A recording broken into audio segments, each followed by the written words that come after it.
Shalom, this is Yair Davidiy, speaking to you from Jerusalem, the capital of Israel. I'm speaking to you on behalf of Brit-Am Hebrew nations, an organization that finds the lost 10 tribes now to be amongst Western nations. We have proven it, we do research upon it, we reveal the results of our research, and we work towards the reconciliation of Judah, that's the Jewish people, and the 10 tribes of Israel. These are the 3 R's, the 3 major principles of our organization. They are research, revelation, and reconciliation. And now, as part of our reconciliation program and of our attempts to enhance appreciation of the Bible, we are continuing studies of the weekly portion as read in the synagogue, and this week's portion is called Korah. Sometimes translated into English as Korah or as Korach. But at all events, it extends from the book of Numbers through chapters 16, Numbers 16, 17, and 18.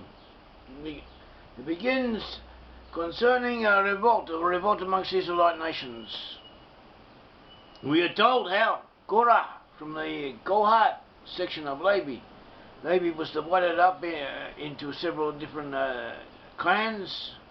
And one of these clans was known as Kohath. And Korah belonged to this clan, and he, together with Dathan, Dathan, and Abiram from the tribe of Reuben, and 250 of the leading representatives of Israel, rebelled against the authority of Moses and Aaron. Aaron was the brother of Moses, and he was appointed over all of the major religious actions, major religious ceremonies, and from the descendants of Aaron came the priests, or the Kohens, and they too continued this task of theirs, this hereditary task of theirs, into the temple. They were the priests. They were in Israel, nation Israel, yet an hereditary priestly caste, and they are known as Kohens or as priests. And they belonged to the tribe of Levi. The rest of the Levites also had tasks of their own, specific tasks of their own, but to some degree they were subsidiary to those of the Kohens. And apparently Korah, the group of Korach, was not satisfied with this arrangement. And also another point of interest is that as the sages tell us, actually the Bible tells us, but the sages point out that as the Israelites were encamped around the tabernacle, the clan of Kohath from the Levites, to which Korah belonged, neighboured the tribe of Reuben. Just point out that the tribe of Reuben was on the south side of the tabernacle. That is where, with the tribes around all the tribes were arranged around the tabernacle. We had they were arranged in groups of 3. In the north, we had Dan, Asher, and Naphtali. In the east, we had Yehuda, Issachar, and Zebulun. And in the south, we had the Reuben, Gad, and Simon. And in the west, we had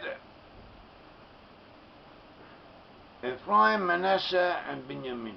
So in the south we had Reuben. Reuben headed the group of the southern group of Reuben, Simeon, and Gad. And in addition to that, we had the tabernacle, an inner circle of the tabernacle itself, around which were encamped the Levites. And the Levites also were divided up into clans. The clan of Kohath was in the south. Therefore, both Kohath and Reuben were in the south, and they were adjoining each other.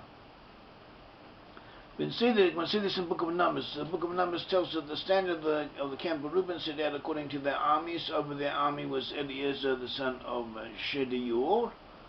Over the army of the tribe of the children of Simeon was Shlumiel, the son of Zurishaddai. And over the army of the tribe of the children of Gad was Eliasaph, the son of Joel.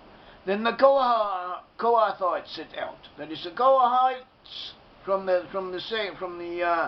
Levites set out carrying the holy things. These were Levites. This was the group of Kohathites to which Korach and his clan and his group belonged. So therefore they adjoined each other. And so too we find in Numbers 16, verse number 16, verse 16.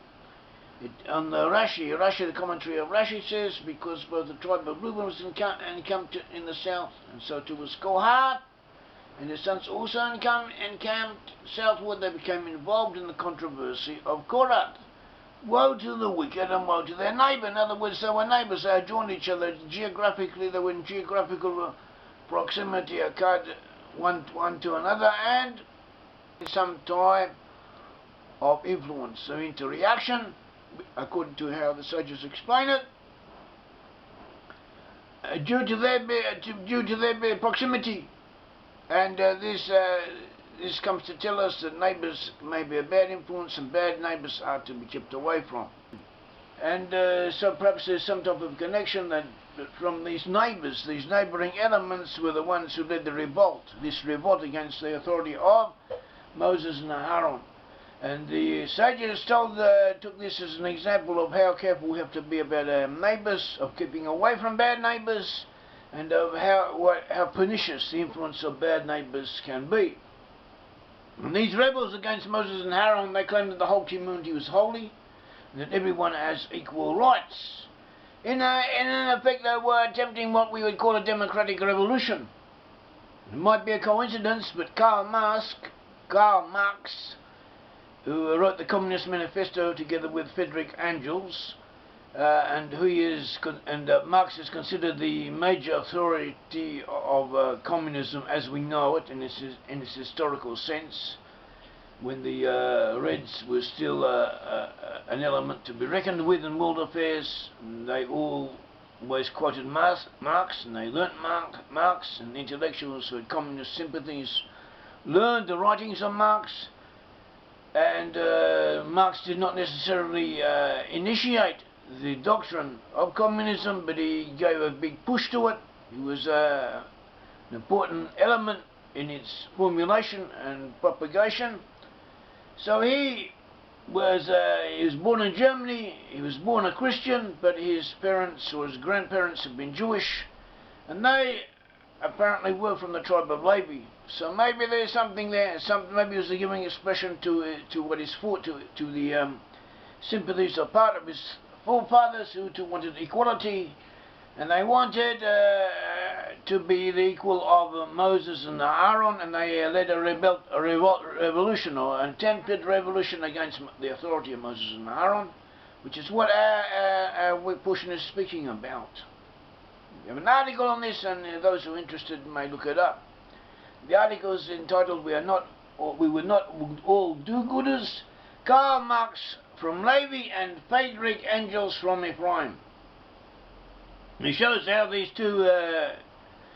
two partners in ideological formulation, Marx and Engels, in a sense, represented the tribes, or negative aspects, if you will, of the tribes from which they emerged. And the nation Israel, the Levites on the whole, did have a privileged position. They had their duties and obligations, but they also had a privileged status. They would receive 10% of the agricultural produce, and as well as that, they were not obliged to go out to war like the rest of the tribes in time of need, and they were in charge of certain functions around the tabernacle. The choir and the musical orchestra was the responsibility of the Levites. They also had different police capacities and obligations and obligations of judgment and of education, the rest of the Israelites. And it becomes apparent from the continuation of the narrative in this portion that the Levites were not so much, even though they claimed their claim against Moses and Aaron, as if to say was that Moses and Aaron were taking too much authority upon themselves, and that all the community were equal. But we see from the dialogue between them and Moses that actually they wanted more of the same. In other words, they wanted more involvement in decision making and a higher status, rather than making everyone equal to themselves. And Dathan and Abiram, on the other hand, they were from the tribe of Reuben, and so too the fellow dignitaries from the rest of Israel were attached to them, and they seem to have been more concerned with the general malaise that had overtaken the whole of Israel, and they were dissatisfied with the rule of Moses and Aaron, and they regretted leaving Egypt, and they also blamed Moses for not bringing them into the promised land. They were not happy with having to stay in the wilderness. So Moses proposed a test that both the sons of Aaron and the Levites of Korach would offer a sacrifice before God, and then God would then indicate which of them he chose. Moses then called for Dathan and Abiram to come out, but they refused to do so.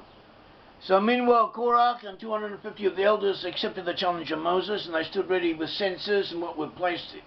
And in the censers, these censers were utensils, in other words, in which incense would be placed, and they stood at the tabernacle entrance. Already, again Dathan and Abiram were called out, and again they did not come. So Moses commanded all the Israelites around the tents of Dathan and Abiram, and also the associates of Korach in the vicinity, because they were neighbours. He warned all of the other Israelites who were not involved in this controversy to distance themselves from these tents of the people concerned. And then the earth opened up, and Dathan and Abiram and their families, as well as most of the followers of Korach, were swallowed up by the earth. The earth opened up and swallowed them. This might have been some type of earthquake, or might have been some type of the ground opening up as it does. We have sinkholes. You have such a thing as sinkholes, which is a known phenomenon, especially in desert regions. Nowadays, we have gigantic sinkholes are developing beside the Dead Sea in Israel. Why? Because the water level is going down, and under the top soil there's layers of salt, and that's all. And when the water level is reduced and rainwater comes in and washes away the salt, it leaves hollows underneath the ground, which collapse. But to simplify it, you can, if you think of it this way, that you have the ground, you have a ground, and on the ground you have topsoil. Topsoil might be very shallow or it might be very deep. And if it's very shallow, after the topsoil, you then have a harder layer of, say, rock, or hard, rocky earth tough substance. And this forms the barrier. This is what we tread upon, in effect. This is what the topsoil rests upon. Underneath this tough layer, which might be very thin or very thick, underneath this layer, then you may have softer soil, much softer soil, or sometimes no soil at all. Maybe it has been washed away. Maybe there was once underground rivers there that have since dried up. So in other words, you have great big cavities, you have hollows under the ground. And something could happen, some type of earth tremor, some type of movement of the surface of the earth, which causes the surface to split, and a vast empty caverns open up. And anyone, theoretically, at least in theory, it doesn't really work this way, but theoretically anyone standing above could be swallowed up by that. And this, now and again this does happen. It also happens in America. I've seen photos of it. So this too could have been could explain what happened to Dathan and Abiram and the followers of Korah. We don't know. Whatever, it could have been this way, or it could have been some other way. There may be some other obligation. At all events, they were swallowed up by the earth. The sons of, even though the families of these people were swallowed up, it was the sons of Korach who were not. The sons of Korach were saved, and according to tradition, they had repented and they had distanced themselves from their father and from the quarrelers, from the mutineers, and they were saved. They had repented and they were saved. So subsequently, the prophet Samuel was a descendant of Korach. He was a Levite, and he is the whole books of Samuel are named after him, and he was to prepare the way for the rulership of King David. And he, as we said, he was the descendant of Korach, and in addition to that we have some of the Psalms are earmarked, they are written, they were composed for the sons of Korach, and it should be remembered that the Korach, sons of Korach, were part of the choir, the Levite choir, in the temple service, and the Levites sang in the temple service, and they also played musical instruments in the, what we could call the temple orchestra. This was their traditional tasks, or part of them. Meanwhile, alongside, just after the ground opening up and swallowing the Dathan and Abiram and their followers, so too fire came down from heaven and burnt up the 250 followers of Korach who were standing at the temple, at the tabernacle entrance with their censers, with their incense. So they were consumed by fire that came down from heaven. And after the death of Korach from the tribe of Levi, and of Dathan and Abiram from Reuben, from the tribe of Reuben, and the elders from the rest of Israel, the bulk of the people began to complain. They were not happy with the deaths of these prominent people, with, many of whom had been of great influence in the community and were admired, and so the people complained about it. They too rebelled, and God was angry. They had congregated against Moses. They had come together against Moses and Aaron. God was angry. A plague began to spread amongst the people. So Moses ordered Aaron to take the incense and to go amongst the people and to offer it up, and Aaron did so, and the plague was stopped. But before it was possible to do this, 14,700 Israelites have been killed by the plague. After that, we are told in Numbers chapter 17 how God told Moses to speak to the people and to take a staff from each of the tribal elders. The name of Aaron was to be written on the staff of Levi, and these staffs were to be placed in the tabernacle. The staff of the person whom God would choose was to blossom, and this did indeed happen. The next day, the staff of Aaron, that is the staff of which was a portion to the tribe of Levi, blossomed, whereas the other staffs did not.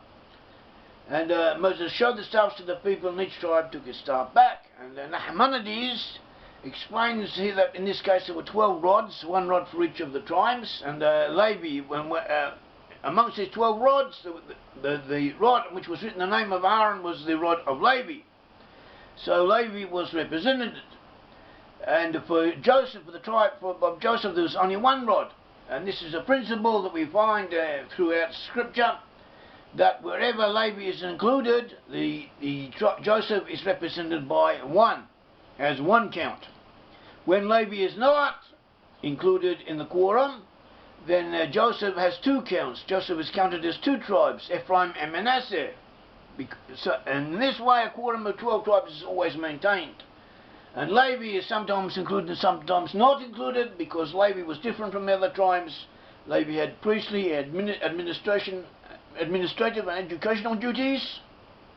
And Levi was destined to be scattered throughout the rest of Israel. He was given 46 cities of his own, or townships. But he did not have all of his inheritance in one area, and so therefore he's not included in all of the listings. So this is Nachmanides elaborates on this and discusses it. He also says that this Torah is here stressing that the tribe of Levi consists of both Cohens, that is Aaron and his sons, priests, and Levites. They are both part of the one tribe of Levi. They are not two separate entities.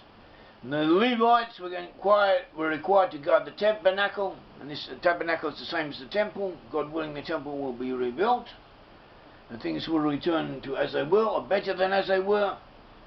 And each and every one of us has their own tasks. The Kohanim and the Levites each had their own tasks, and every single one of us in his life also has their individual tasks and attributes and destiny which we should search to fulfill. And this is one of the basic instincts that every human being is born with, the urge to strive after his own or their own uniqueness, to fulfill their own special mission in this world. After that, Numbers chapter 18 lists the special numerous offerings that were given to Aharon, that is to the priests, the sons of Aharon, the Cohens. It is also described how 1/10 of the agricultural produce was to go to the tribe of Levi. See Numbers 18:21. And following this, that is our section. But following this, we read a portion from the prophets, known as the Haftorah. The Shabbat is Rosh Chodesh Tammuz. In the biblical times, the Rosh Chodesh, that is the first day of the month, was a festive occasion. We hear about it in the book of Samuel. David celebrated the first day of the month as a holy day, and in honor of the holy day, in the synagogue, a special section from the prophets is read, and this section is Isaiah 66. Which speaks about the last days when the Israelites will return. The Israelites from Judah and from the 10 tribes will return, and it also describes how many Israelites, descendants of Israelites and of Jews who had been assimilated or taken away as children through persecution and other ways, and had been lost amongst the Gentiles, amongst the non-Israelites, will also return, and they will once again be informed of their Israelite identity and reassert their Israelite identity. And how in the Messianic era, each and every one of us, each and every Israelite, descendant of Israel, will be told what tribe they belong to. May God bless all of you. Thank you.